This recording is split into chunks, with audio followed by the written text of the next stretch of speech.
You know, the whole goal with calling Nick up, you know, in the 8.5 years that I've been doing Strongman, I've always been able to nudge my training along and make progress, but I was really at a point where I wanted to do anything and everything I possibly could, you know, short of cheating and using drugs. I really wanted to do everything I could to focus on being my best. So it was really calling in the expertise, you know, that one person can't necessarily muster by themselves. So it was really all about bringing in expertise and fine-tuning and really doing everything I could training-wise to be my best. When we started our functional workouts, before that we had a conversation. I said, look, you know, I want to be my best this year when I go to World's Strongest Man. Whether or not I win doesn't really matter, but what matters is if I go there at my best. I really want to make the effort for 2006 to be my absolute best when I get there, so I can bring as big a fight as possible. I want to be prepared, I want to peak, I want to be conditioned. You know, not only do I want to have great brute strength, but I want to have it at every single event, and I want to be quick, I want to have endurance. And I think we accomplished all those things. I think I was very resilient, I was very well conditioned, I had good brute strength, I had good speed, so, and I was technically proficient, you know. I could tell from week to week that I was getting stronger in certain movements, certain exercises that we would repeat. My deadlift strength kept going up throughout those 16 weeks actually that I prepared for World's Strongest Man. So that's a huge thing, just that right there.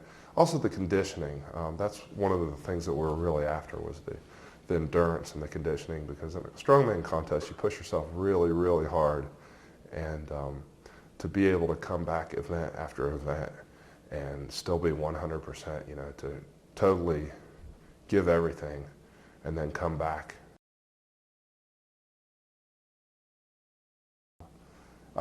I could see my body physically changing.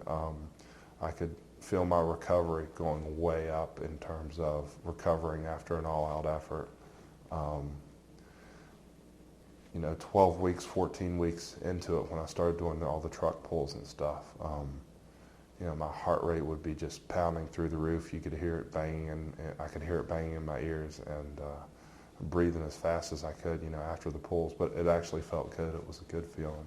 You know, it wasn't, you know, oh my God, I want to die. It was, you know, there were a lot of endorphins associated with that level of conditioning. So it was a good experience, and you know, I'm doing some of the new functional training that Nick's laid out for me now for the 2007 Arnold contest, and I can really see my strength, you know, bump up week after week on these different exercises that I'm doing, and I feel my recovery coming along, bumping up too. So you know, that first functional training workout for the Arnold nearly killed me, but you know, the next week it wasn't so bad, and the next week, you know, so it's really gratifying when you can see progress from workout to workout. It's kind of like the early days when you start strength training, where you can see, you know, your numbers going up on your lifts and so forth. So to have that happen, you know, after 8 years of sort of pushing yourself to the max on a regular basis, that's pretty cool stuff.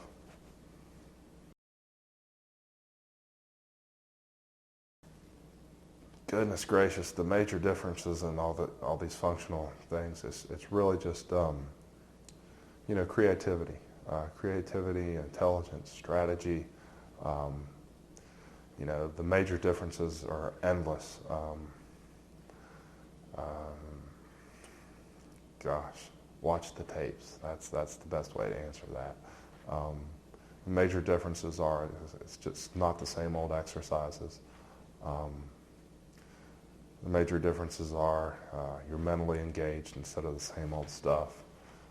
The major differences are you're making progress with each and every workout. The major differences are it's just not as frustrating. It's a hell of a lot of work, but you know, it's work that you can have faith in, and work that you know is going towards the result that you're looking for. There were a lot of supersetted exercises, and the rest periods between these giant supersets and between the exercises a lot of times were limited to 60 seconds or 120 seconds or sometimes 180 seconds. But that sort of pace combined with the supersets and combined with all these exercises that are new and combined with the intensity of really giving your all to each exercise and each set. That sort of pace, all those things coming together, physiologically they do something to your body that there's a progress, each and every week. So that level of conditioning, that level of resiliency, combined with the mental effect, the psychological effect of blasting through those thresholds and barriers. When I was doing the barrel loading out of the pool, the final qualifying event, really tough event. On the last barrel, you're 10 feet away from the platform, 20 feet away from the platform, and you just want to quit. You want to give up. Everything, your hamstrings, whole posterior chain is just fried and on fire. But there was absolutely no way I was going to stop, because I'd done months of training, years of training, and I knew it was just a short walk, and it was no tougher than any of the workouts that I've done. We did a lot of really cool things and pushed the body to its limit with tons and tons and tons of brand new exercises that my body had never done before. So facing new and unknown challenges and crossing these thresholds physiologically and psychologically, that really creates a nice foundation for what you experience as a competitive athlete.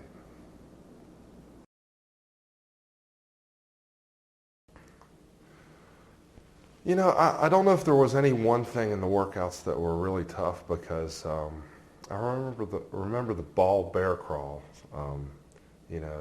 but the whole workouts were really a blur, because I really tried to take it set by set, rep by rep, workout by workout. So nothing really sticks out as being particularly tough, because I truly tried to give 100% on each and every workout. And sometimes maybe I was holding little tiny baby weights on an exercise, but the preceding sets and reps and exercises that I'd done over the prior 10 minutes or the prior hour or 2 hours made those baby weights huge. So any and all of those exercises, some of them were just really tough, and it doesn't really matter what was toughest. It's the workouts as a whole being effective is what really matters. So, I'm ready to jump back in and have Nick lay the blueprint, lay the groundwork for more stuff.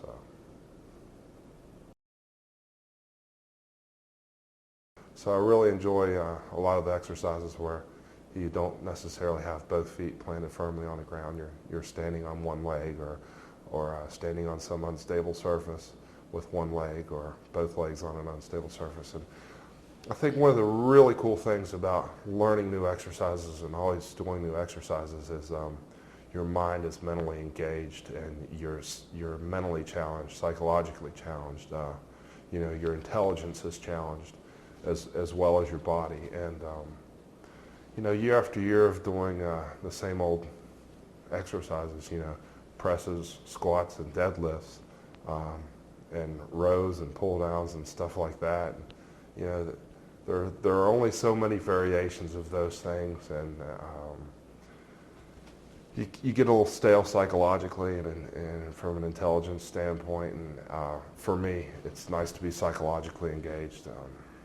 So I really appreciated all the different little exercises, especially the balance things. My favorite part of the workouts was always the end. It's really nice to have effective training. It's great to have effective training and to be able to see progress. Nothing sucks worse than going to the gym and being all fired up and having everything going great, in your life, you know, being well rested, well fed, having no big crises to deal with. But you come into the gym or you go to train events or whatever it is, and things don't go right, you know. You've got every reason in the world you should be making progress and you're not. So I would say one of the best things about those workouts were there were no really major stumbling blocks. I think a major feature of the functional training is that you've got one or two exercises where you really just bust it out and get most of the work done, and then everything else is sort of complementary stuff. So instead of, you know, half a dozen really major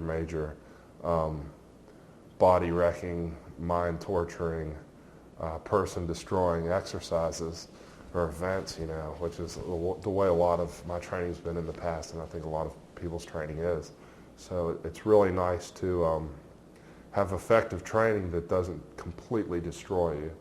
And also another really nice thing about the workout is the way we had it set up. I was basically training two to 3 days a week, 2 days a week with the functional training for the first 2 or 3 months. And then as the third and fourth month came along, we started incorporating some event training as well and tapering back on the functional training. So I actually had some rest days, a lot more rest days than I'm used to. So that was kind of nice too, and it sort of whet the appetite and made you hungry for the actual functional training days.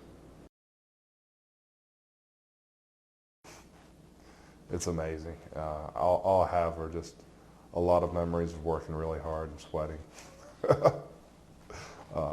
And laying down on the ground a lot in between sets. Hi, my name is Nick Osborne. I coach Pfil Phister to win the World's Strongest Man contest this year in Sanya, China. We use a functional training model to do this. We believe that functional training is the way to go for strongmen. A lot of strongmen use functional training as just moving heavy implements all the time or static lifting in the gym. We believe that the functional training models on unstable surfaces using inconsistent tensions are by far the most superior way of training. To do this, we used a lot of the medicine ball training, BOSU training, and band training. This will allow Phil to experience different types of resistance and different types of balance training in his hips and midsection. The core training is also very important, and we used that the entire time we were working out. I know that this training is going to seem a little different compared to the normal traditional strongman training protocols that most people use, but the results speak for themselves. We hope that you enjoy this workout. Train hard, train safe.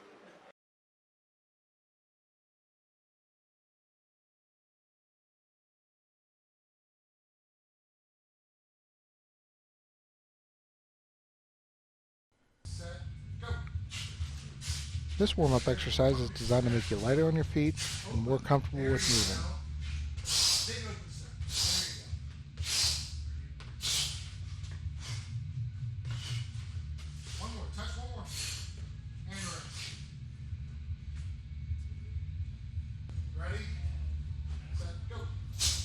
Make sure you do left and right directions and only move as fast as you can while staying under control.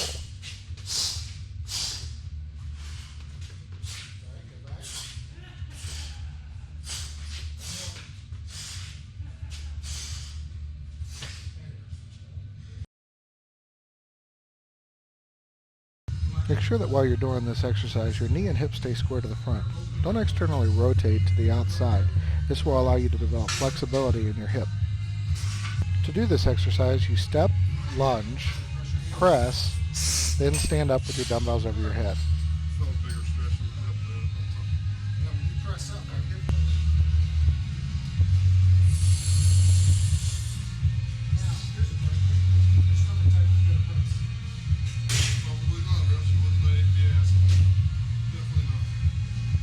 One of the keys to this exercise is making sure that you keep your core tight. Draw your belly button back towards your spine and squeeze in, not push out.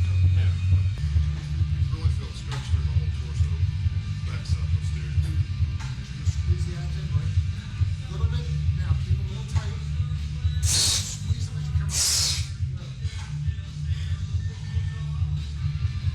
Good.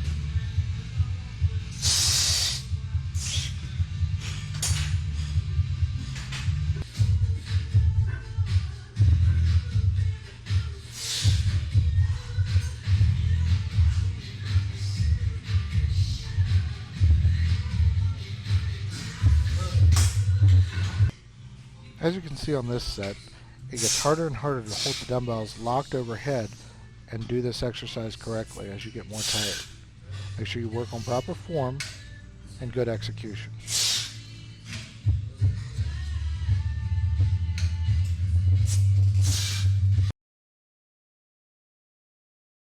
The dumbbell anterior reach and row is done by stepping forward, bending at the waist, letting both dumbbells touch the ground. As soon as they touch the ground, row them to your chest and stand up in a modified good morning. Phil has done a few warm-up sets. Now he's into his last working set here. Touch the weight, and as soon as it touches, pop them off the ground like it's hot. Row to the chest, stand up, every time keeping both heels on the ground.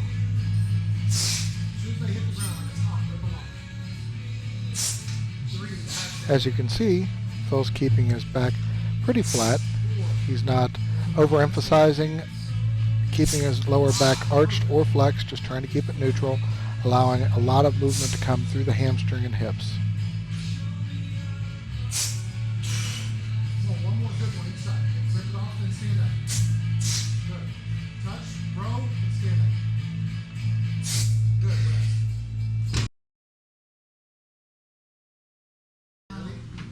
What I don't want to see is this. Yeah, when you come down and you land, I want the knee to absorb and then you lock it back up before you step back. I don't want the calf pushing. Here I'm explaining to Phil, try not to push off the bottom leg when you're doing this as much as possible. It's tough when you're stepping up a foot and a half, 20 inches, not to do that.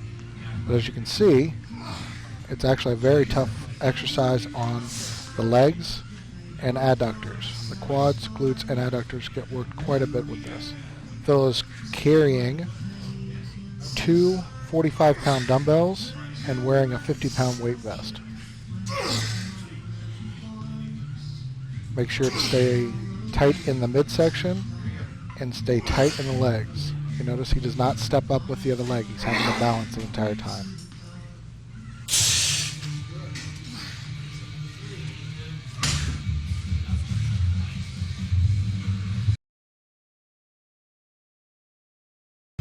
The final set is going to have Phil alternating legs on each step up.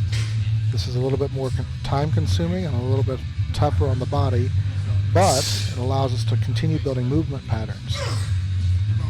These movement patterns allow athletes to exhibit strength in sport or on the field as opposed to just in a weight room. This is why I feel functional strength training is by far the best way to train strength athletes. They learn to use their strength while moving. Notice Phil is carrying two dumbbells, weighing 65 pounds apiece, plus he still has on the 50-pound weight vest. This allows for a total system weight of 525 on each single leg step up.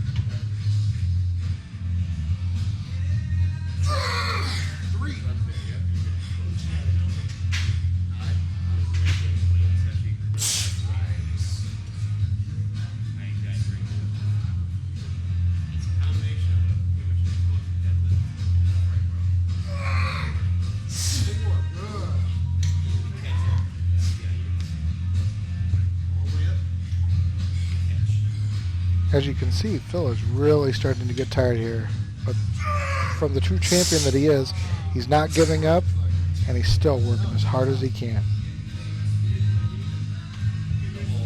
Intensity up here. Check that out. Let's go. That was easy. Strong. Good. Turn around, step up. Give an attitude. Turn around. Put that foot up there and step. Go. One more thing to notice is watch Phil lower himself down really slow. We're focusing here on the negative or eccentric part of the motion, allowing Phil to spend a little bit more time under tension, and we're preventing injuries.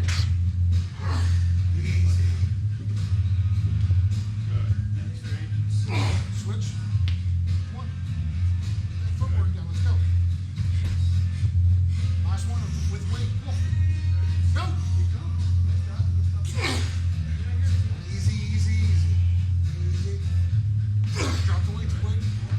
At this point, we're going to deload by dropping the dumbbells, and this deload is almost 25% of the entire system weight, and he's going to finish out with this strip set.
These dumbbells are 110 pounds apiece.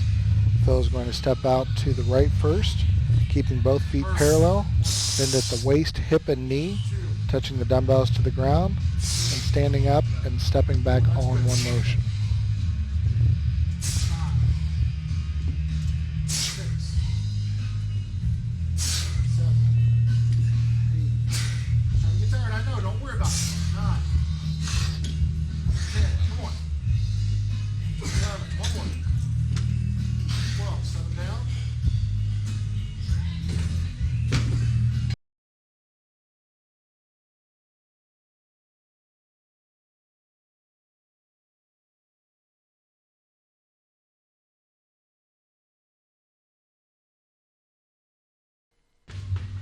I know it's odd to see a strongman or a strength athlete trying to become proficient at footwork, but we feel that this is one of the reasons why Phil did so well this year at Worlds. Do this as fast as you can while staying under control.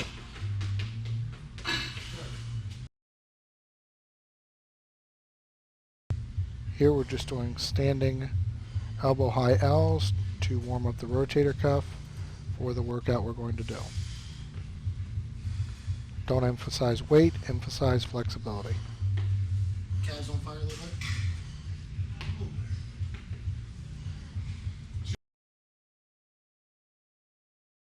bit. To keep Phil from getting bored, we did a lot of in-house fun training with rubber bands. This exercise actually is much harder than it looks. Make sure you keep your legs tight and stay focused and never let go of the rubber band.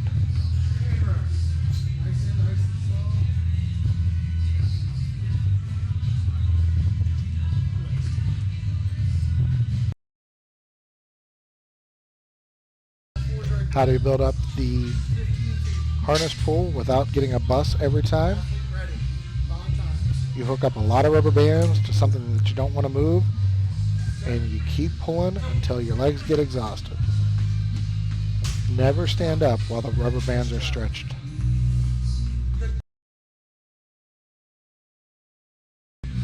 How do you train stone loading without stones? You get some heavy medicine balls.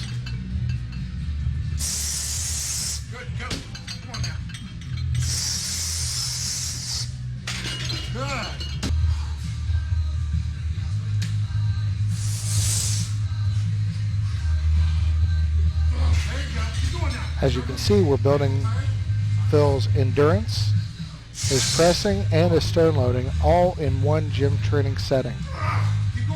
This is at the beginning after he's done a lot of leg complexes, so he's pretty exhausted at this point. Come on now, don't stop moving.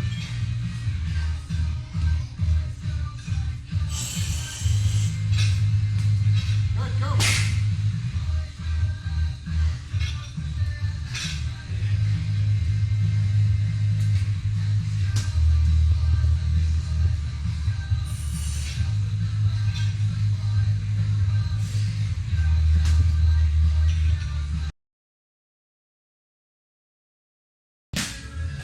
Now we're going to work on a quickness and mental training.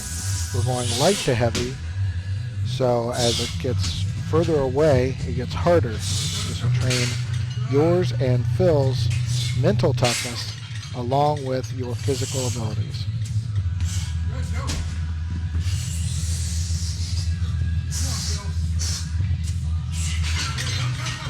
Good job. Come on. Don't slow down. Don't slow down. Be intense. Good, go. Last one. 10 seconds. Come on.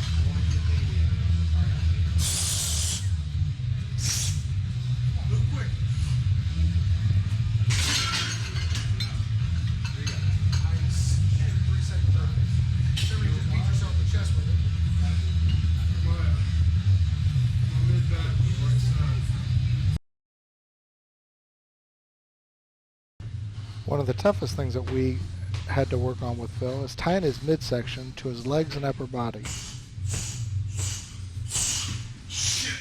all right. As you can see, sometimes that's very frustrating. Athletic movement down. In this exercise, we are having Phil focus on keeping his feet on the stability ball, drawing his belly button back towards his spine, bracing his midsection, and crawling across the floor using his hands. He's holding dumbbells to keep his wrists neutral so as not to run the risk of damaging his wrists or hands. The athlete should really focus on keeping his core tight the entire time.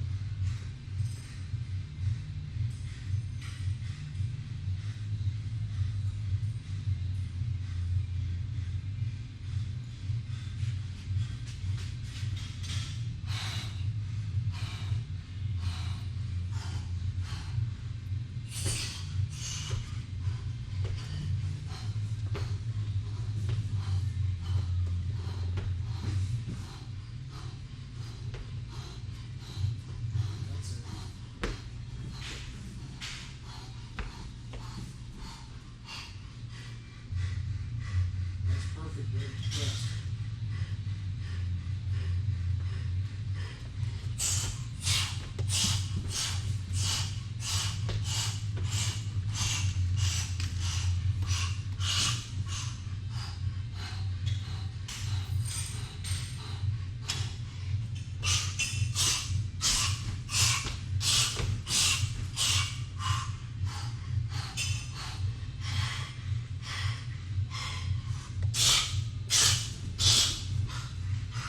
Come on, Phil, you can finish this.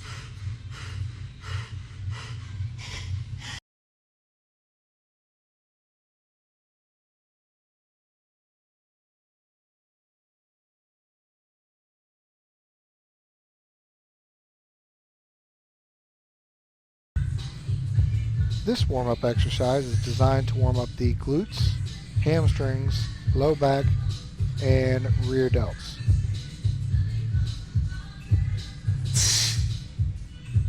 You can use a rubber band or a cable crossover machine for this. Emphasize range of motion and explosiveness here after you get warmed up. Make sure you do right and left sides.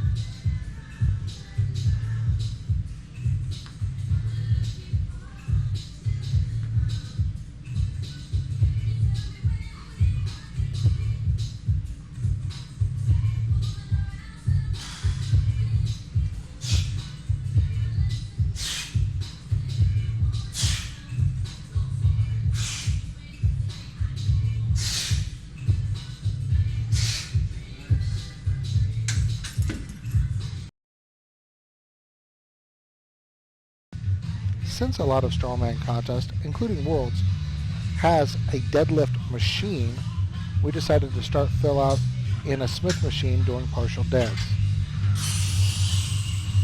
This allowed Phil to focus more on his hamstrings, glutes, and lower back instead of worrying about his form. Also at this time, we worried a lot about midsection strength, so during the lighter sets he was not using a belt.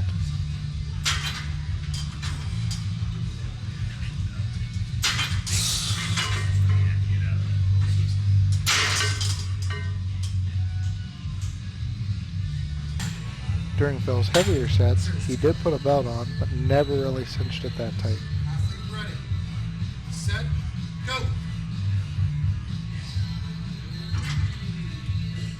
One.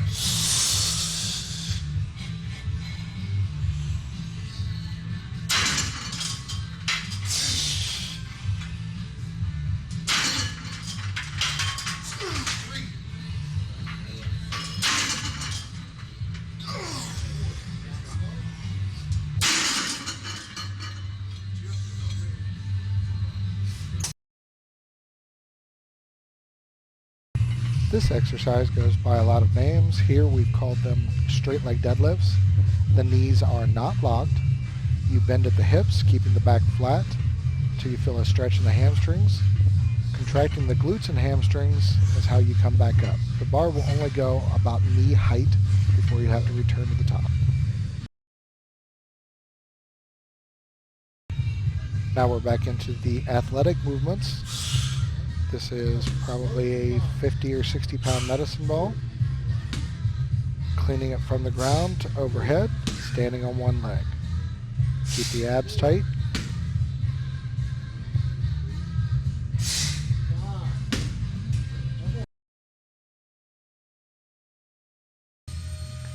As the legs get tired, we move into a one-legged straight leg deadlift. Again, keep the abs tight. Focus on keeping the balance and becoming more athletic.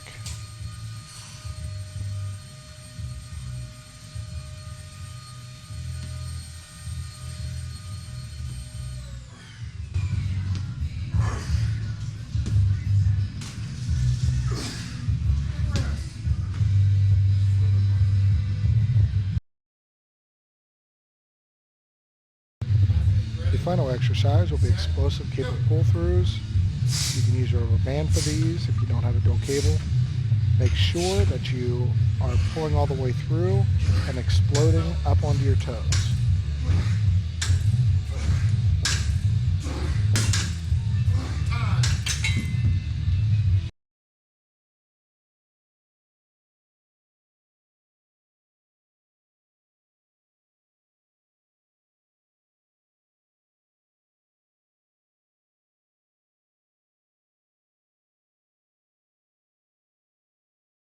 You're almost going to go up front of the face. In this warm-up exercise, we are having Phil reach across his body diagonally while laying on a stability ball.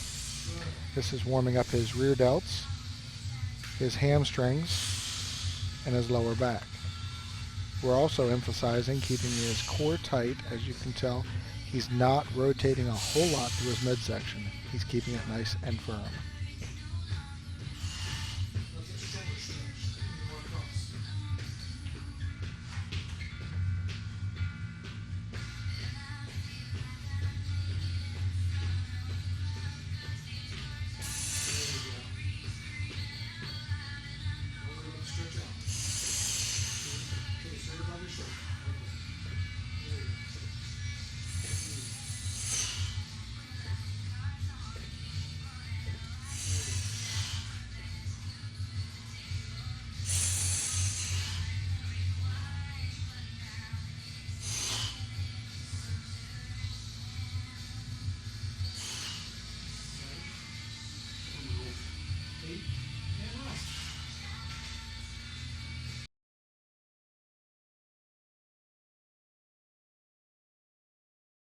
Athlete ready.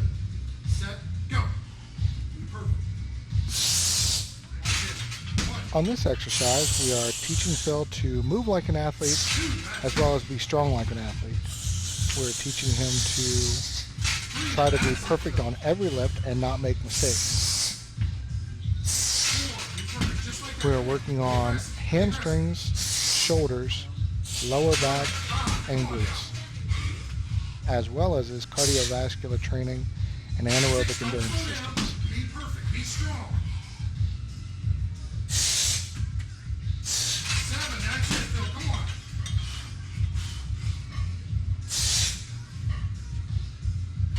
8. One more. Come on. Get in there. Get it done so we don't have to do another one. Come on. Be perfect. As you can see, this type of lifting really taxes the body.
In this final set, Phil and I have an agreement that if he gets 9 reps with a 150-pound medicine ball over a 7-foot 4-inch squat rack, he doesn't have to do another set.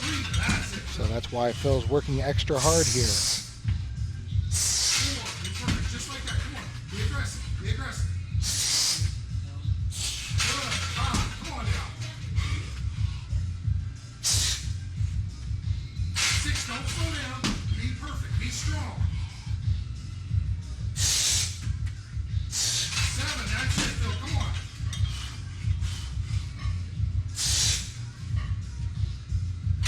8, one more. Come on.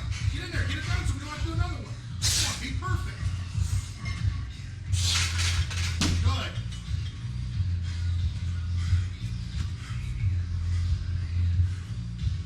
And rest.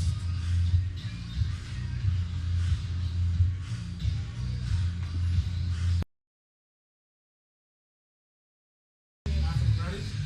Set. Go. In this exercise, we are training Phil's leg power. Every strength athlete needs leg power. 4, The rubber bands are fastened low 6, and behind Phil. 7. He's jumping up and away from those to a 12 to 14-inch block, 10. keeping his midsection tight. Make sure that at the beginning or as you get tired, you step down as opposed to jump down. Make sure the rubber band tension allows you to jump up and land on top of the blocks without struggling. They should not keep you from jumping up. They are there to just add an additional bit of resistance that your own body weight does not provide. Come on. Last few seconds of the contest. 23. 24. 25. Hit one more. Hit one more. Good. That's intensity.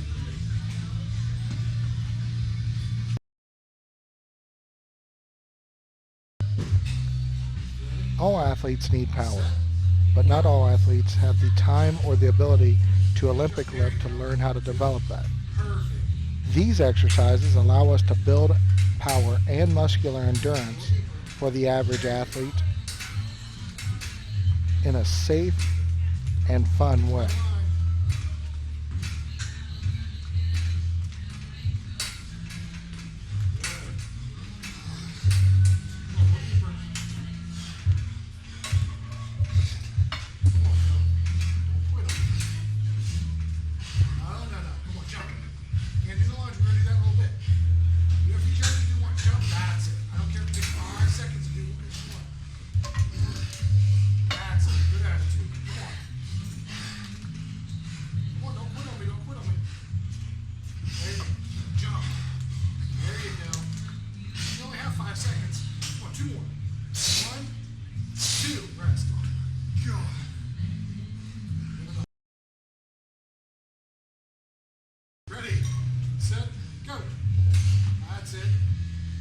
The rubber band tension on this exercise has increased dramatically.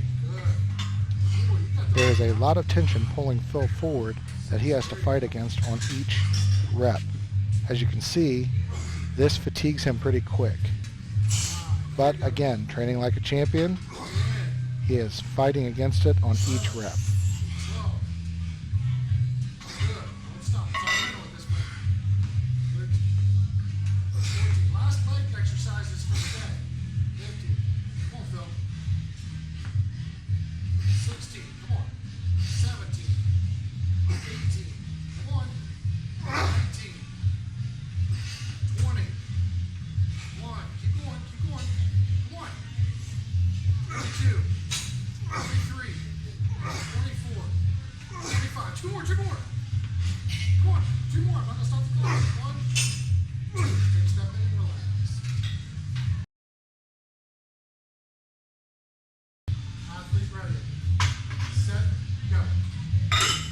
The final exercise for muscular endurance with the legs are rubber band lunges to the front. As you can see, Phil's legs are pretty shot at this point, but he's still trying about as hard as he can. 2 sets of this will just completely fatigue you. Focus on keeping your hips square and knees square to the direction that you're stepping. Keep your abs tight and keep breathing. 16, 17, fire back. 18, it's on video. 19, 20, come on. 21, 22, 23, come on. 24, 25, 26, one more. 27, over. Athlete ready. On this exercise, we're going to be working Phil's shoulder endurance and core endurance. Good, nice and simple. Good. Nice and steady. Stop. The athlete must keep their midsection tight and their shoulders tight and balanced. Otherwise, the rubber band will pull at an off angle. Good time tomorrow afternoon. Come on, Phil. 30 seconds left.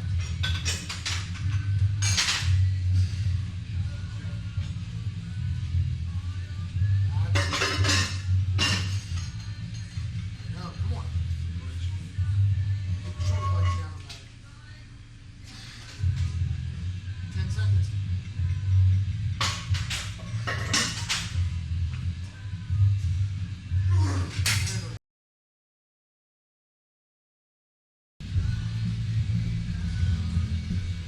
This is the same principle as the shoulder press. The chest press also focuses the athlete to tighten their core and shoulders. As you can see, most athletes on pressing motions will not be able to press straight for 60 seconds. The mental toughness training is how fast the athlete gets back into and tries to complete more reps or more time. Make sure the tension is high enough that you cannot press straight for 60 seconds.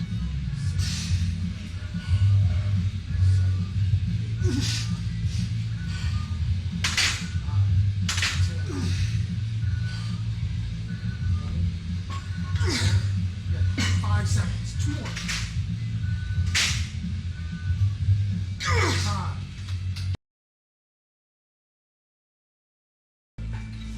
On this exercise, we have reduced the resistance some, and Phil is going to do tricep extensions for 60 seconds. He must keep his core tight along with keeping his shoulder girdle tight. Tricep endurance along with mental toughness and core endurance is what this exercise works on.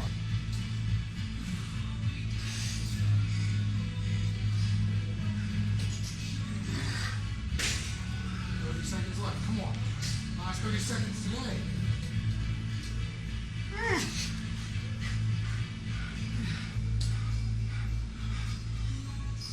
The insertions are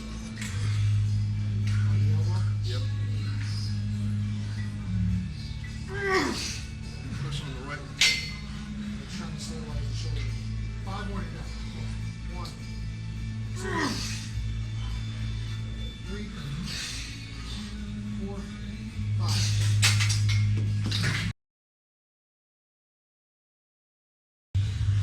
The final exercise of this workout is rubber band squats.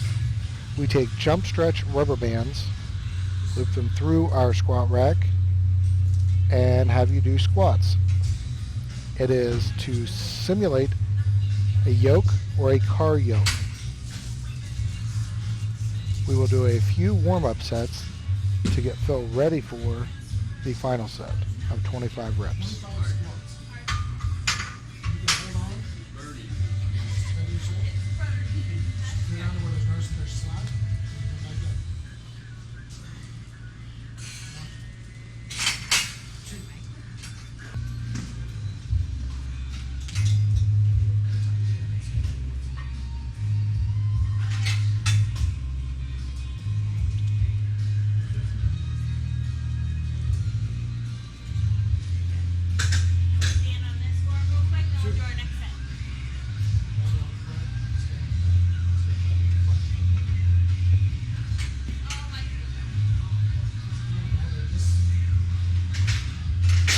We apologize for having everyone in the way, but this was the only way to weight down the actual squat rack.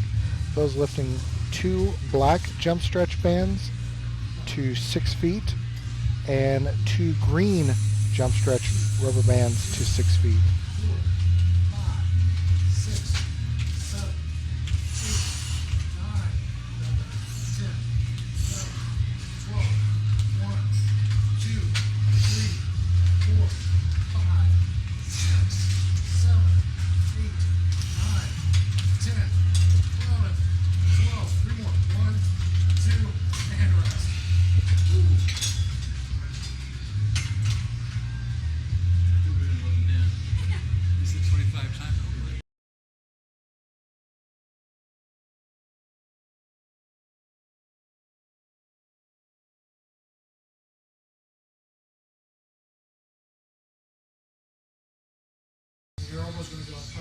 You've already done this exercise. Warm up with it, get used to the movement. Again, remember to stabilize the midsection.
This exercise will be your standing overhead press or slight push press.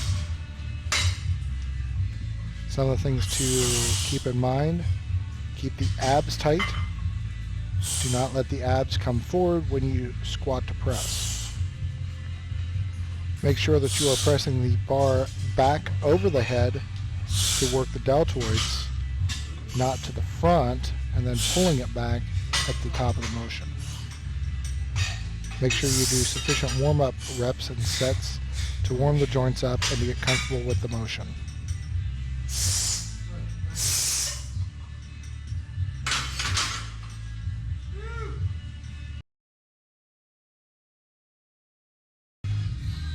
These are your standard high bar squats.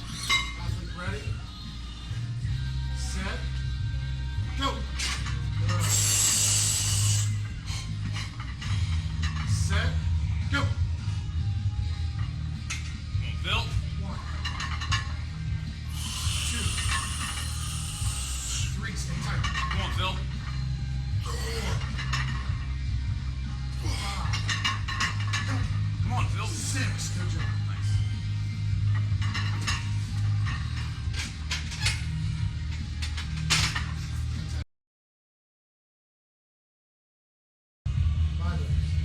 The Osborne row, or we call it the O row, is done by pressing 2 flat plates together and rowing it to your chest. The smooth sides are out, so there's no grip, and you must crush the plates.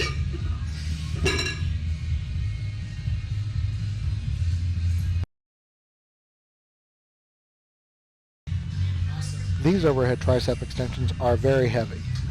They also work the core pretty hard. So make sure that your abs stay in, drawn in and get towards your spine, bracing your midsection. And you're working very hard to not move through your midsection while you extend your triceps.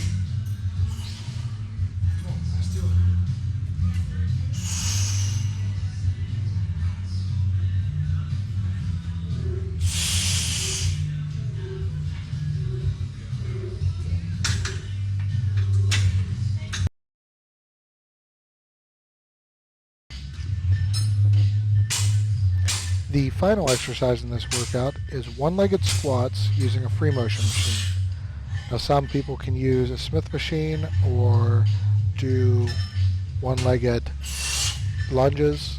We prefer to use the free motion machine because it allowed Phil to concentrate harder on his legs with more weight than focusing on balance. Make sure you are sufficiently warmed up to complete working sets that are hard to complete the 6th rep.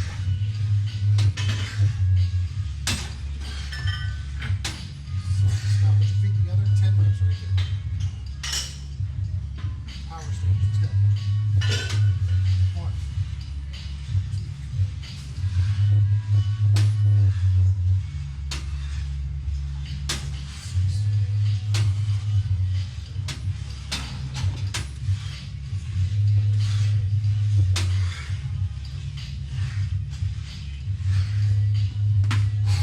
you got rubber bands on your hands, so don't kill yourself.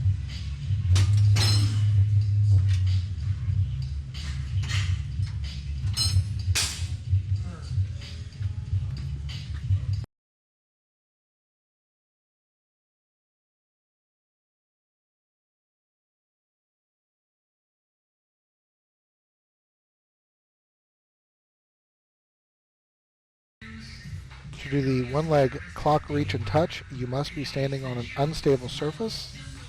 You only reach out as far as you can while staying under control. Do left and right sides.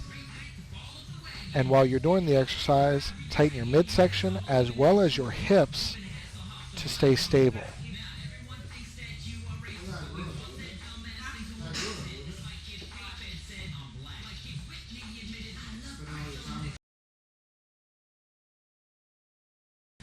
Core ball windmills are done to activate the midsection, warm up the rear delts, glutes, and hamstrings. Again, do both sides and make sure it's light enough that you can do the motion with good form.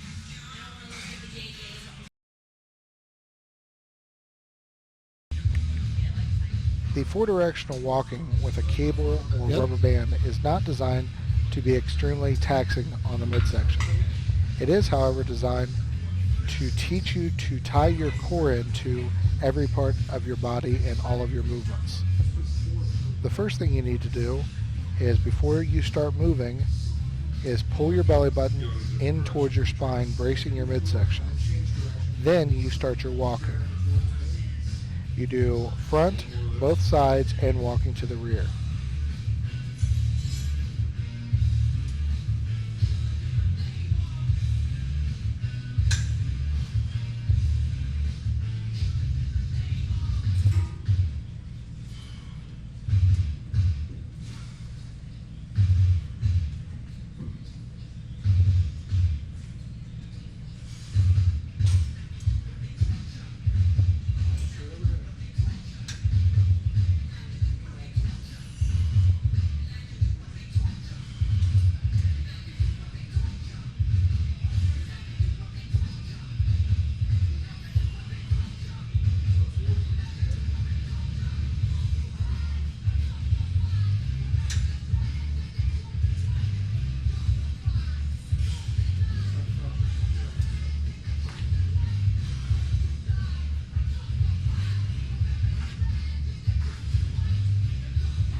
Your deadlifts are done extremely heavy at this point. You're doing 4 sets of 3 reps, and you will have a superset.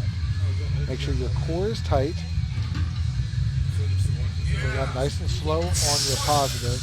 Make sure you've got a nice 2-second pause at the top and down without dropping it. Touch, back up.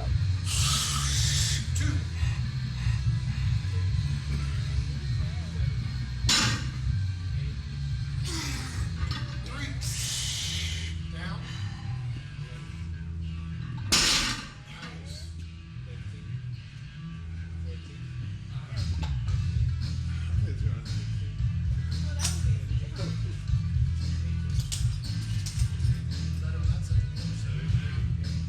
Your superset exercise is one arm, one leg twisting dumbbell deadlifts. If you've never done these before, they're actually quite hard. Stand on one leg, put the dumbbell in the opposite hand, bend at the hips, reach the dumbbell across your foot, and touch the ground. Stand back up, pulling the hamstring and glutes. Make sure you do right and left sides.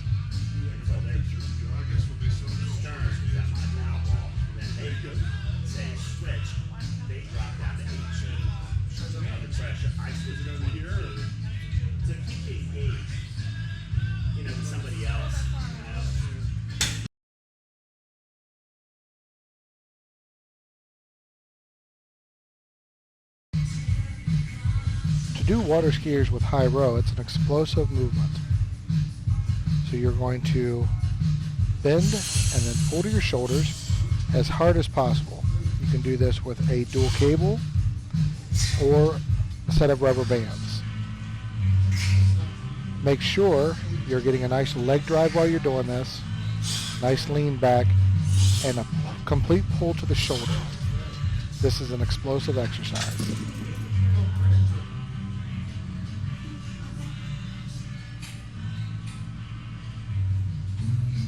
Your superset on this exercise is dumbbell sumo style deadlifts standing on 2 bossus. On most of our supersets, the second exercise is unstable.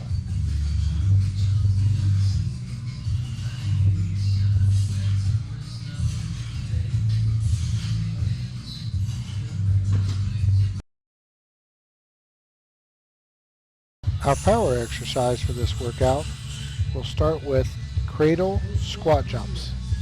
Notice Phil gets down nice and deep, and he's going to jump to the block. You want to jump sufficiently high enough that you're not just barely getting to the block. You want to jump high enough that you're landing on top of the block or dropping onto the top of the block. That way when you're tired, you're getting to the block.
set, go.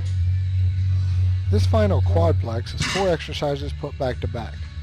O deadlifts are similar to O rows, except you're going with a little bit heavier weight and just using the deadlift motion. 5, Crush the weights together 6, and lift up with your lower back. 7, 8. Now we're moving to the free motion hamstring machine.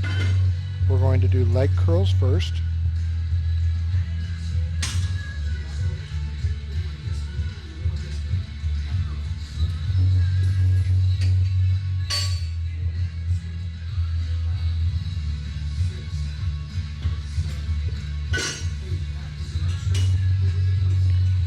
Now we're going to move into cable hip or glute pulls.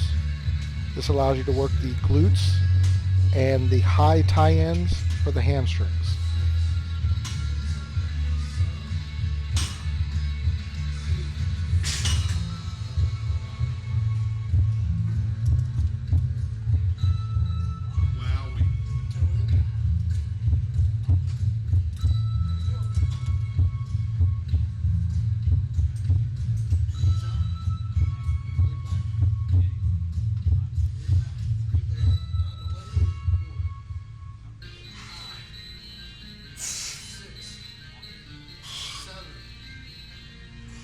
Wowie.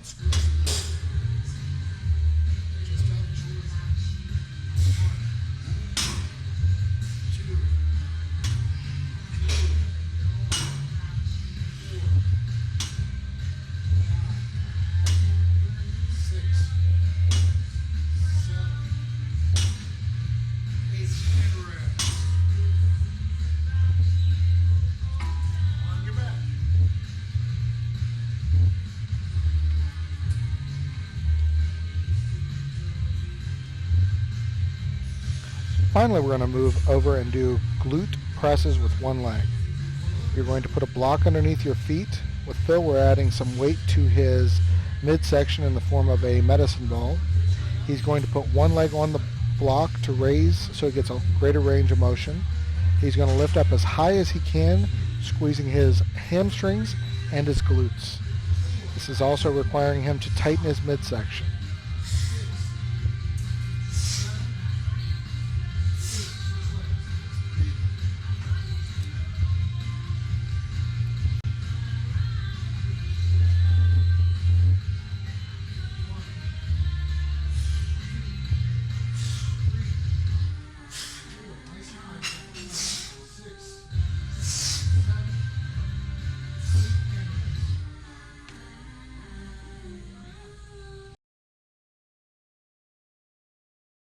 We finish this workout with 2 sets of calf raises. This is just to ensure we're working Phil's entire body and everything it takes to become a good strength athlete.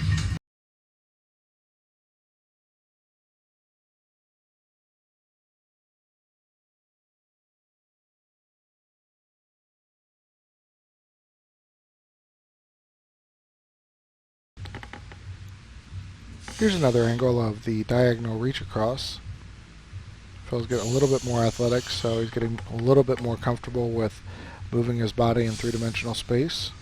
When you do this, make sure that you're trying to keep the midsection tight and move at the hips and shoulders.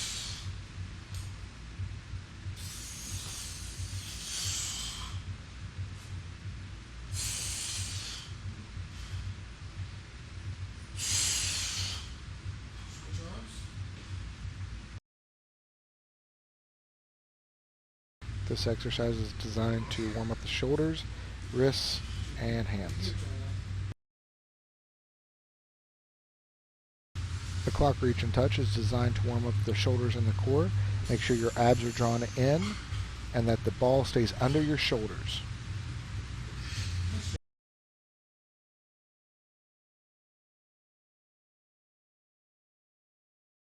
Athlete ready, set, go. This superset starts with Phil doing an overhead push press. You can use a log bar like what Phil is using. You can use a log or a straight bar. Make sure your weights are under control. When you do your press, sit back and down and explode up, not forward with your hips. And stay under control. Keep the abs tight.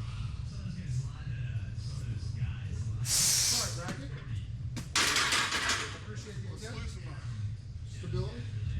Grip of the thumb is wandering away out of my palm.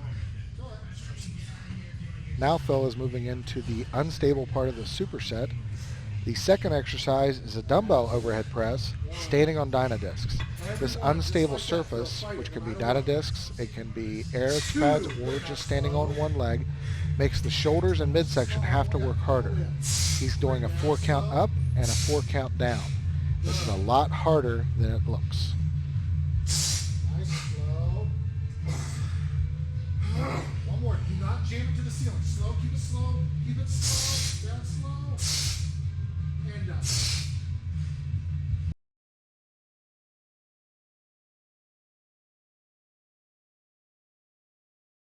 Way off in the distance there, you can see Phil starting his pull-ups. He's going to do 4 sets of 4. He's 345 pounds here, and we've got a 30 or 40 pound offset. So Phil's doing a 300 to 320 pound pull-up here. He's going to do 4 reps and then move on to his superset. Make sure any back exercise, you retract your scapula to stabilize the shoulder joint and allow the lats to do their job. And jogging. And jogging. Footwork. Let's go. There you go. Watch out. Feel the breeze. Feel the breeze. He's running fast. Now Phil's going to start his unstable part of this superset. He's going to do bent rows with tempo, 4 seconds in, 4 seconds out, while standing on a Bosu. A Bosu is a half stability ball mounted to a piece of plastic. This unstable training platform allows Phil's feet, knees, and hips to work together with his midsection to stabilize his body. This is more of an athletic type of training than just power movements.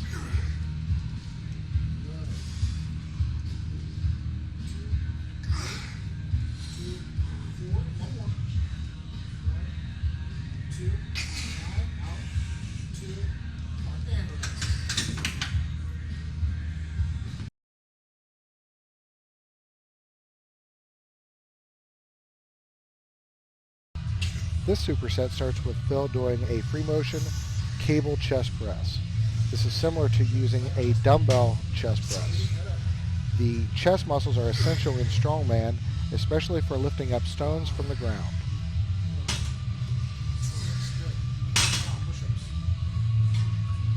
The unstable part of this superset is push-ups while kneeling on a Bosu and doing the push-ups on an inverted Bosu. Notice Phil's shoulder blades are drawn together, stabilizing the shoulder joint while he moves in a 3-second down and a 3-second up pattern. This is actually very stressful for the shoulder and for the triceps.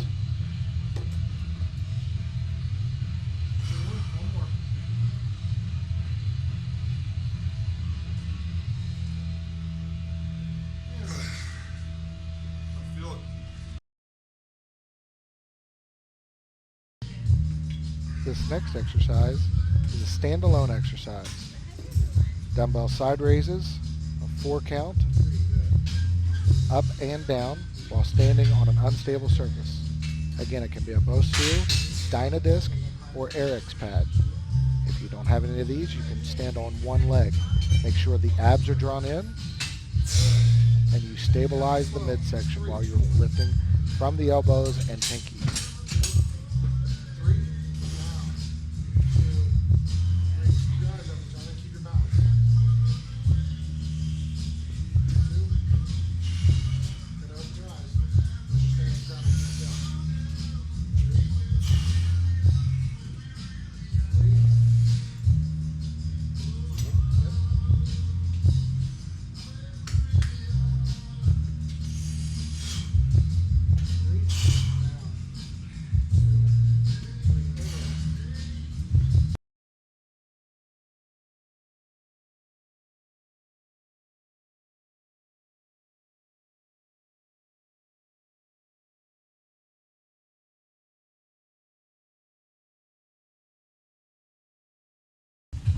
We start this I got it superset recording with now. one arm,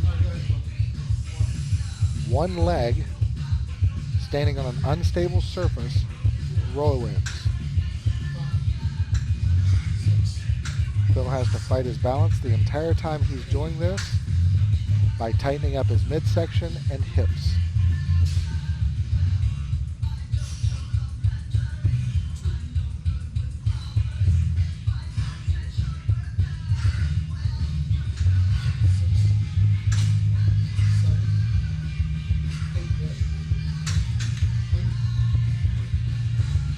To work on his core, we have him pick up a 45-pound plate and 8 quick side-to-side twists as hard as he can, as fast as he can.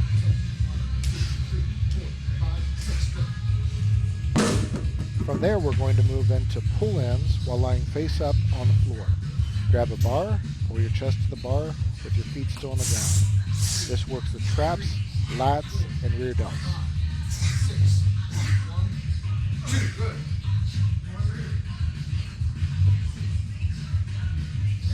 From there, we move into dumbbell alternating bent rows. The dumbbells are held at a 45-degree angle. Retract the scapula and pull to your chest. 7, 8, 1, 2, 3, 4, 5, 6, 7, 8. One last set. From there, we finish up with hammer strength row ins. We're going to finish this with an exercise that allows us to focus on just pulling weight and not worrying about form.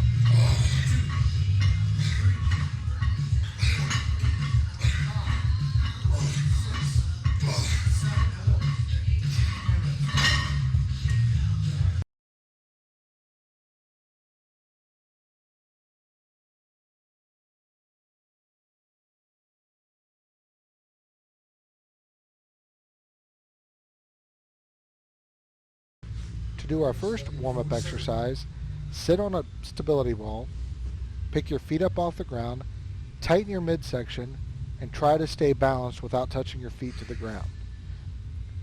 Make sure you have plenty area around you to fall backwards or forwards into without injuring yourself.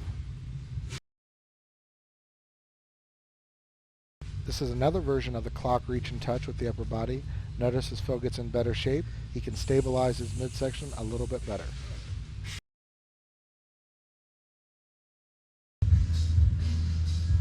The four-directional walking with cable or rubber band is something that we've done before. Again, as a reminder, tighten the midsection and hips.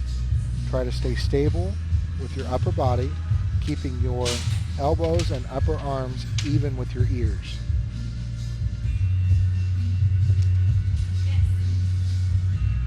Yeah, I feel that. Good.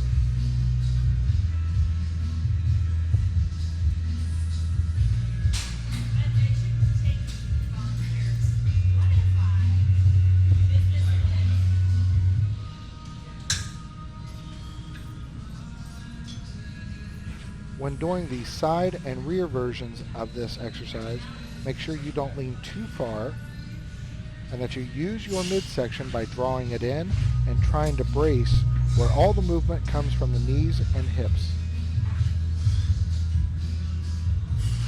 I feel these warm-up exercises that include movement are the key to becoming a better strength athlete.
Last rep, Matty.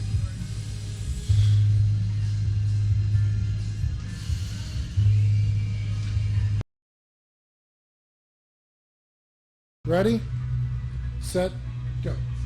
This is the final warm-up exercise for this workout, and is designed just to get Phil a little bit more focused and increase his intensity.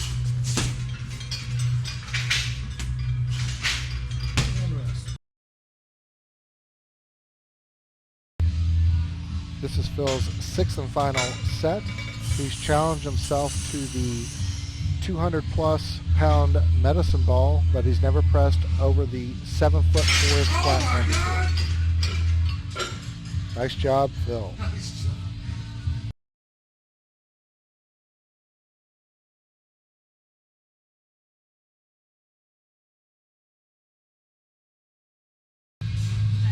In this superset, Phil starts out with a chest press on a Cybex style machine.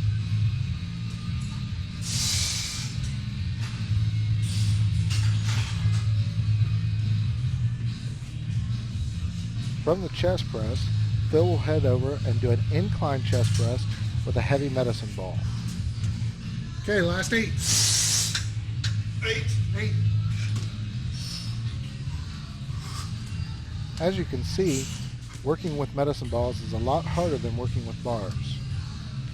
To work with a medicine ball, you must have incredible wrist stability and shoulder stability. It requires a lot more concentration to crush the ball while pressing.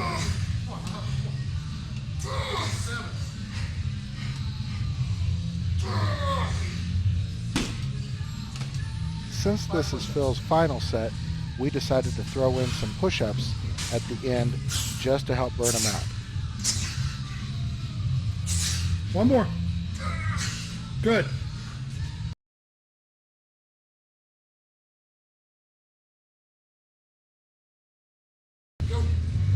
The next superset will start with deadlifts. We're going to do 4 sets of 5 reps.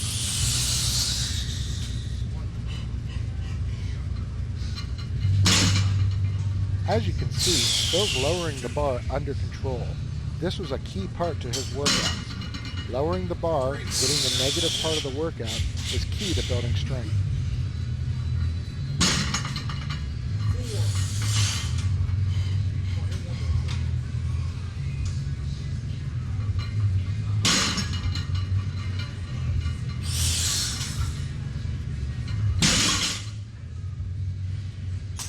From here, Phil's going to move into standing on one leg, putting a dumbbell on one arm, twisting across himself, and touching the dumbbell to the ground on the other side of his body.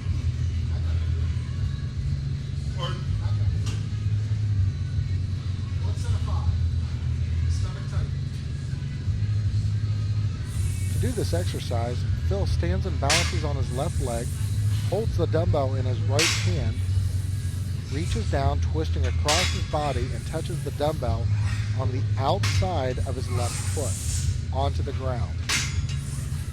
While doing this, he maintains his balance and draws his abs in, making sure all the movement comes from his hips and hamstrings.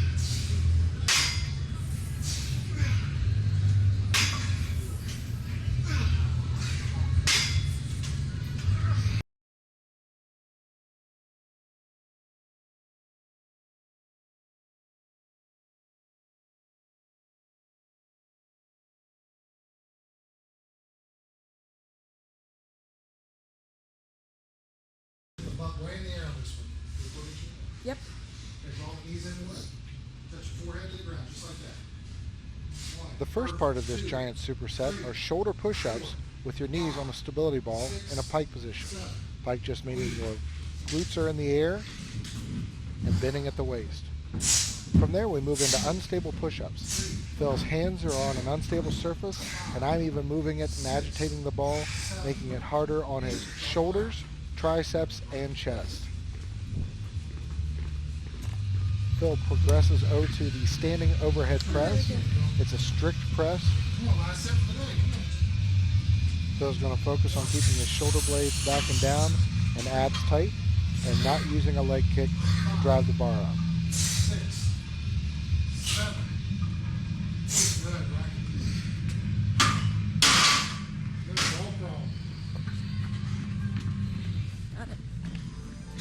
From there, we're going to progress, and Phil's going to do the ball crawl. 4, 1, 2, 3, get a 9, 4, 5, The ball crawl is done by placing your legs on a stability ball 7, and walking across the floor holding a pair of dumbbells. 10, Not as easy as it looks, especially when you fatigue the upper body as much as we have up to this point. This is also very taxing to the midsection. Your core muscles have to stay very tight to coordinate your hips and legs with your upper body. 1, 2,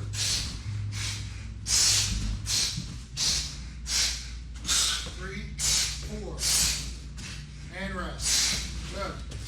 8 ball presses. Come on, you can do it. Finish it out strong. 8 per From row. there, we're going to progress into one-arm overhead ball presses. This set was added to burn Phil's shoulders out and to work on his midsection just a little bit more. 7, 8. 1, 2, 3, 4, 5, 6, 7, 8, and you're done. Double leg press. This is Phil's introduction to the power runner. We try to emphasize form on this.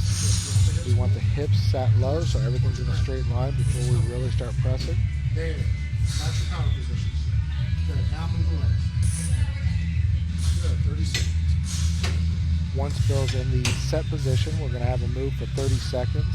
This is actually very stressful on the core, and coordinating the movement is kind of tough. Phil's doing a good job, and I believe this helped him in the harness pool. Stay tight in the midsection.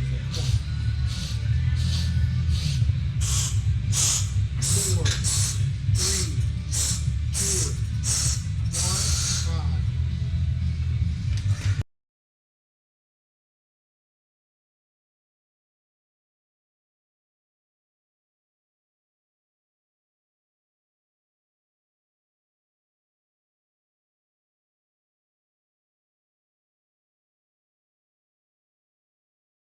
While doing the medicine ball around the back, we are trying to get Phil to think about becoming more athletic while warming up his shoulder joints.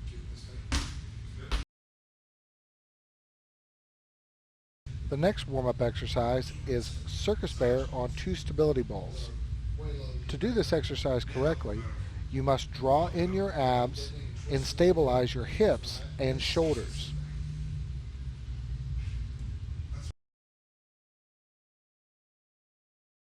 The next exercise is the inchworm. You walk out from a push-up position as far as you can and walk back raising your glutes. Only walk out as far as your shoulder joints will allow you to do comfortably and that your abs will support you doing.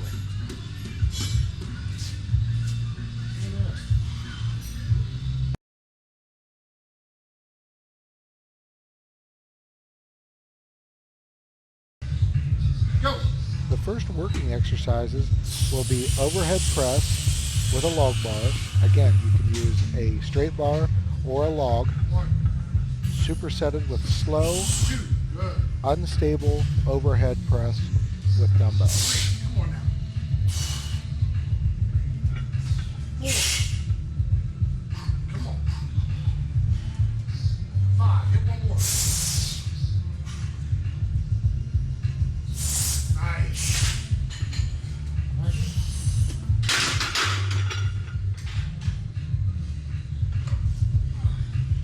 Right here.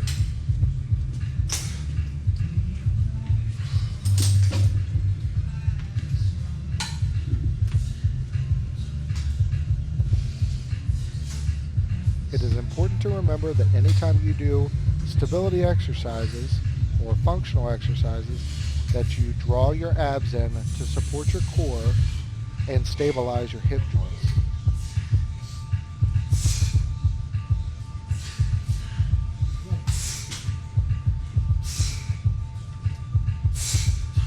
One more.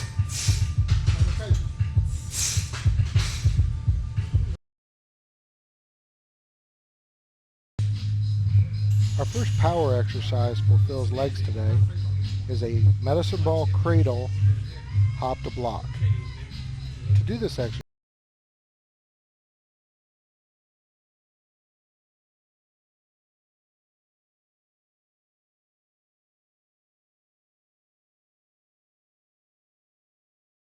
when you jump, you should be landing down onto the top of the block, not just barely getting to the top.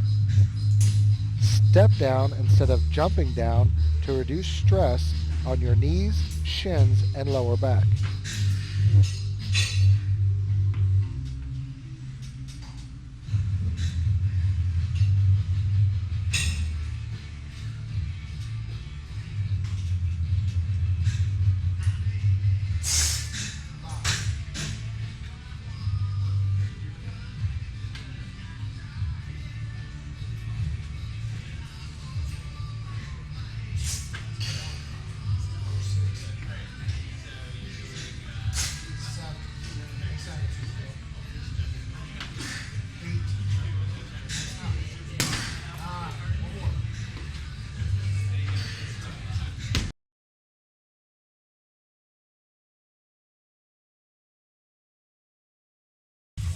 Our next superset will start with Phil doing assisted pull-ups with a 25-pound assistant.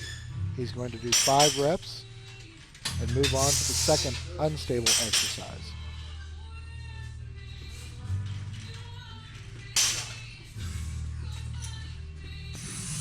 The second unstable exercise are cable, or you can use a rubber band, bent rows while standing on an unstable surface like the Bosu. Do these at tempo, 3 seconds in, 3 seconds out, and tighten your abs while you're doing them.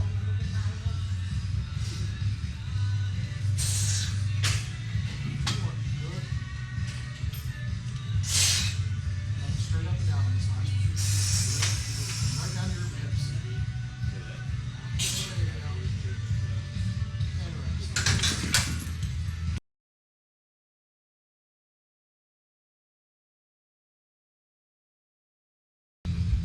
In this superset, we've paired a stable side raise with an unstable bent fly. To do the side raise correctly, pull your abs in, retract your shoulder blades, and lift with the pinky. To do the bent flies, you can stand on an unstable surface or on one leg, bend at the waist, lift from the shoulders by retracting the shoulder blades, then lifting at the elbows. All of this while drawing your abs in, stabilizing your midsection and hips. 1, 3. 1, 4. 1,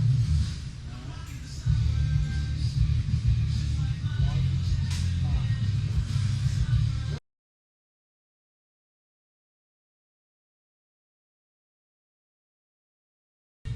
This superset starts with Phil in the power runner for about 30 seconds. We've increased the load from the last 2 weeks to give him more of a challenge. Remember to keep your hips low while doing the power runner and keep that midsection tight.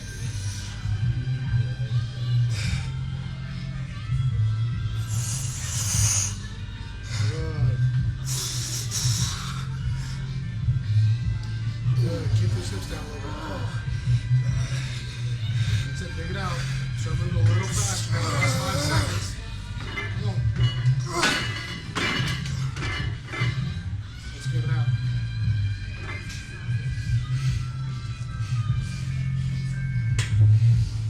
That's a destroyer.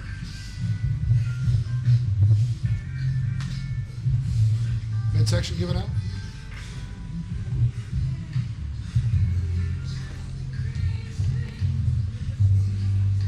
This is Phil's final set, but being the true champion that he is, he's getting right in and going to pound out a good set of squats. Stay tight, stay focused in the midsection.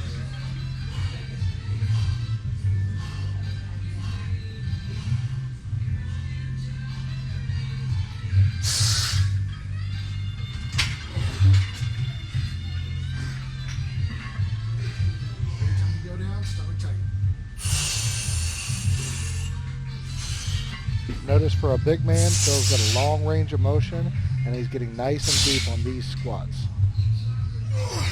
Good. Squeeze those glutes. 2. 8. I know, count 5. 9, one more. 10.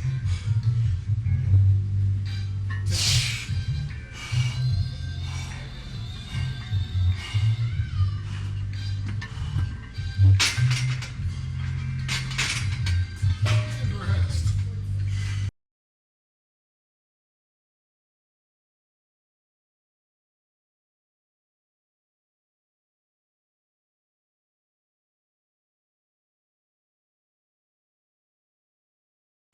Our first warm-up exercise will be the clock reach and touch with a hand on a medicine ball. As you can see, Phil's getting stronger and his hips are dropping into almost perfect alignment with the rest of his body. To accomplish this, you must have a strong midsection and core.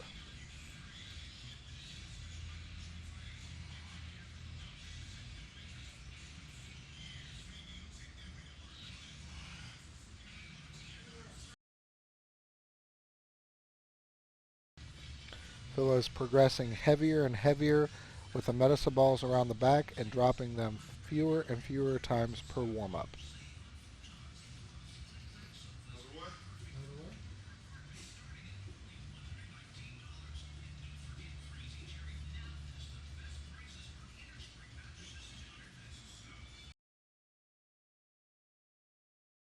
The first working exercise is a medicine ball loaded over the top of the squat rack for 3 reps. Warm up sufficiently, then do 3 intense sets of 3 reps.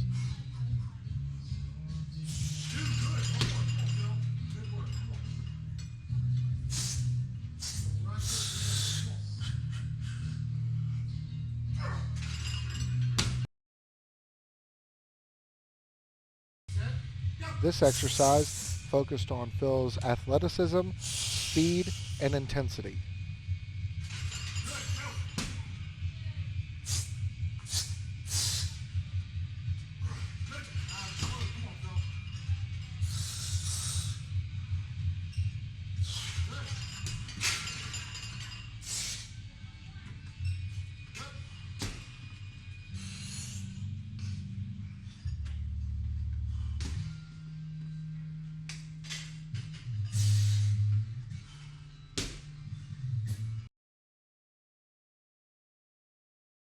The next exercise is 1 clean and 3 presses with the log bar. That means per set you will do 9 presses.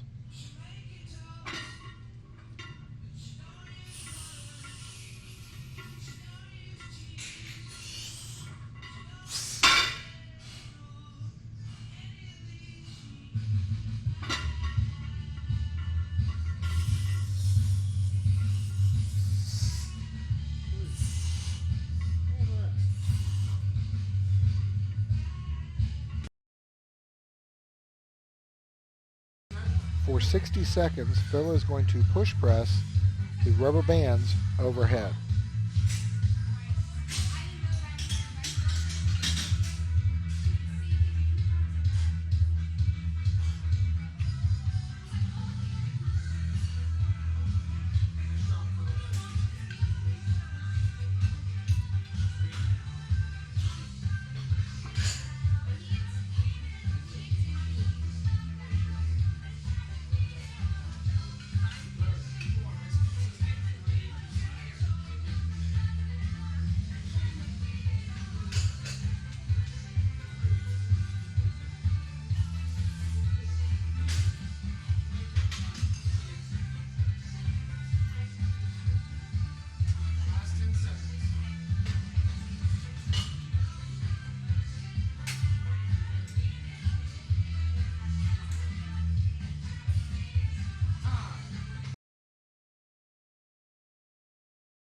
The next set, Phil is chest pressing the rubber bands for 60 seconds, keeping his core tight and trying to stay moving the entire time.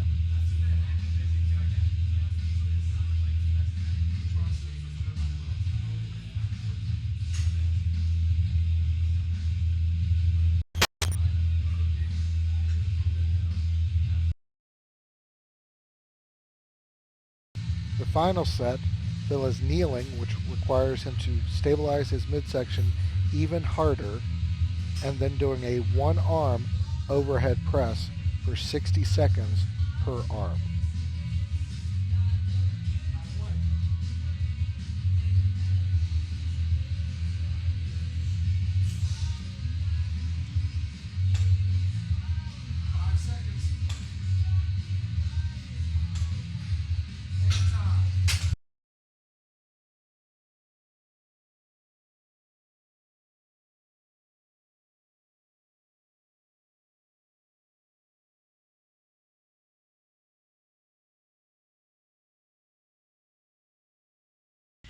Phil's first warm-up exercise is diagonal reach across with a dumbbell or a core ball.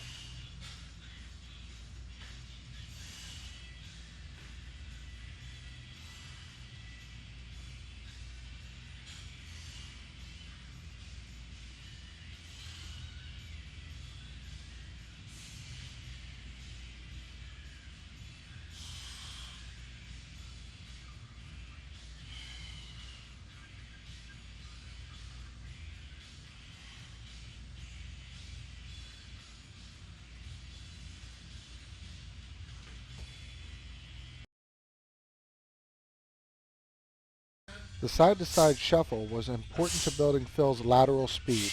As you can see, it's greatly improved from when we first started.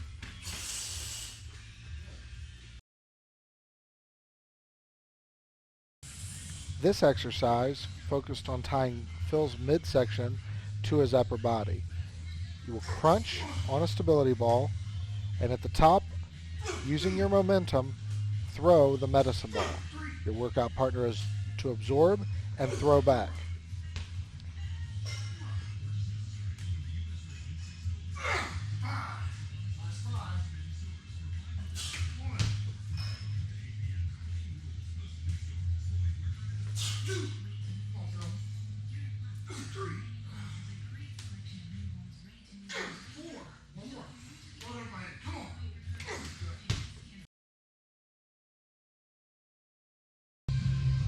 To work on Phil's explosiveness, he is doing a one-arm dumbbell throwing snatch. Phil is using lifting straps to secure the dumbbell to his hand, and he's standing on blocks to increase his range of motion. As you can see, we've instructed Phil to jump off the blocks as he's doing the exercise.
The first exercise in Phil's leg workout is single leg shoot the duck squats. While doing this exercise, allow your body weight to transfer from the heel of the foot through the ball of the foot as you go down.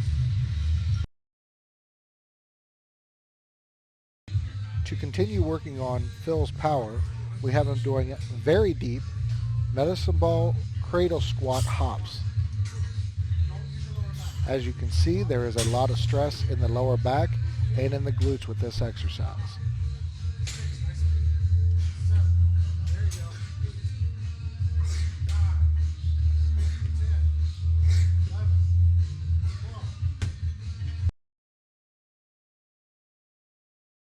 Our next exercise is single leg hopping squats. To do this exercise correctly, you must elevate the back leg onto a bench or something that's supporting your back leg. Then lower yourself through your front leg's heel. When you start to come up, push up through your toe and explode off the ground.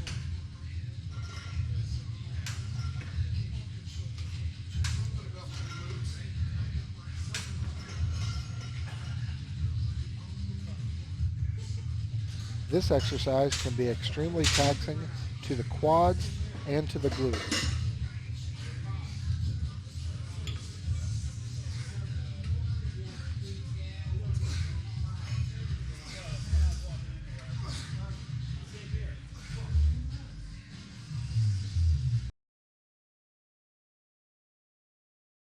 The next exercise Phil gets to do is frog jumps on and off a Bosu. As you will see as the second set progresses, his legs are getting extremely tired. We're wanting to focus on when he jumps onto the Bosu to stabilize and squat, then jump off with as much power as he can muster.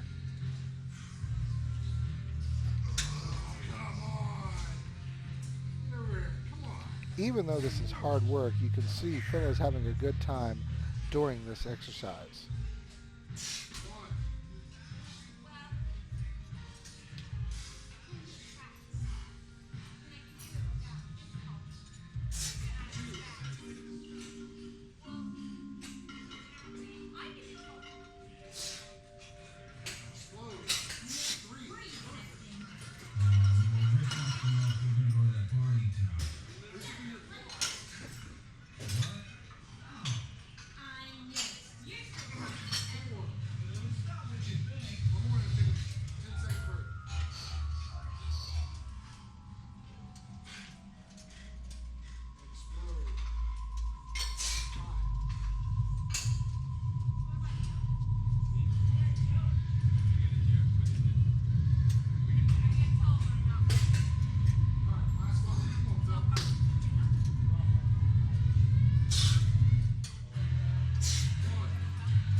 The last jumping exercise Phil got to do during this workout is side-to-side jumps on a Bosu. This type of exercise really works your lateral movement skills, the stability in your ankles, knees, and hips, and your athleticism.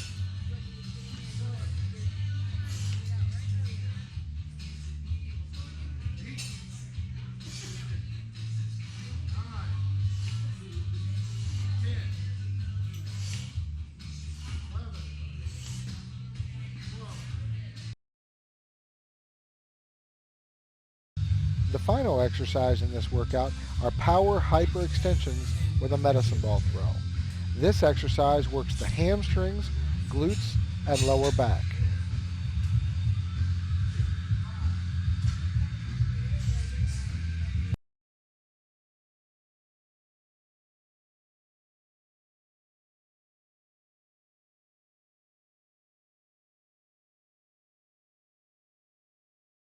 The first warm-up exercise is the 5-dot drill. We did this to work on Phil's coordination and athleticism, along with warming up his legs.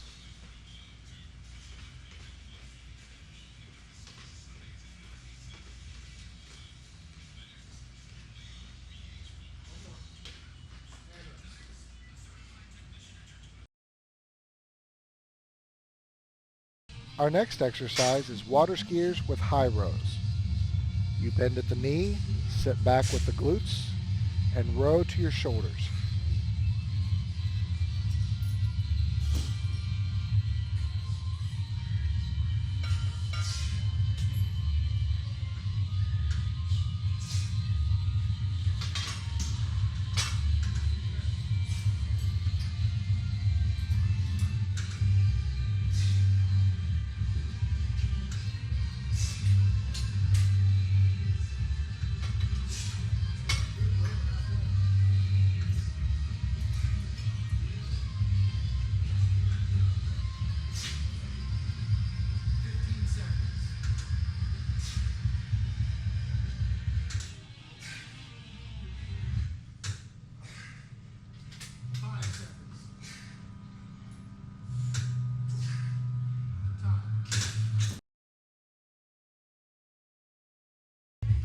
The next exercise is with a cable or rubber band kneeling one arm row. As you can see, Phil's doing a lot of the rotation through his midsection, and he's rowing back pretty hard with his elbow. 10 seconds.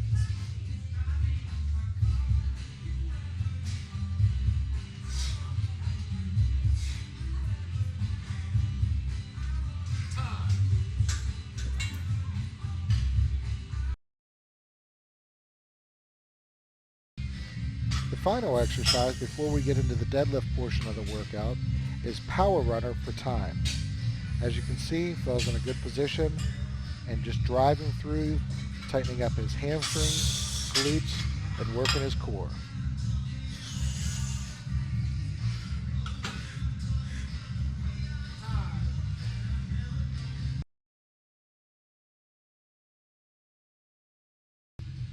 During the warm-ups, Phil is trying to figure out how to utilize the suit to best help him at Worlds.